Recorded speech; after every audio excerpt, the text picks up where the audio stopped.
everyone, it's Dr. Shepard here. What I'd like to talk to you about is something called the musculocutaneous nerve.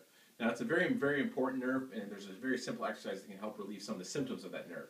But first, let me talk a little bit about the anatomy and importance of the nerve. So first of all, the nerve comes out the neck from the cervical nerve roots. It goes into the shoulder, down the arm, and into the forearm.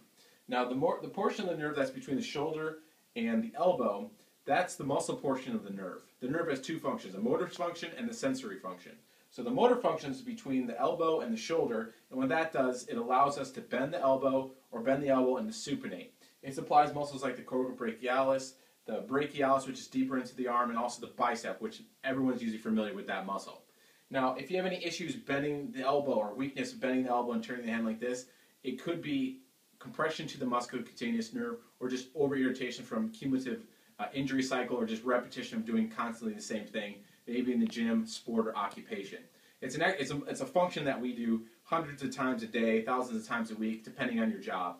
Now, if you go below the elbow, that's the cutaneous portion, the sensory portion of the nerve. So if you're experiencing any pain in the wrist or pain in the forearm, maybe at the elbow, it could be the sensory part of that nerve. Now, to talk about how to treat that nerve, we're going to perform what's called a nerve floss. So to do that, it's a very, very simple exercise. It's going to involve basically 2 steps. So first things first is we're just going to bring our arm back as far as we possibly can, and then we're going to rotate our thumb towards the sky.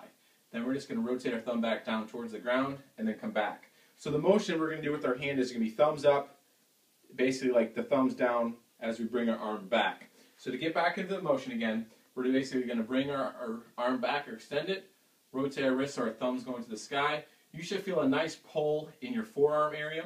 Then you're going to point the thumb back towards the floor, and you're going to come back.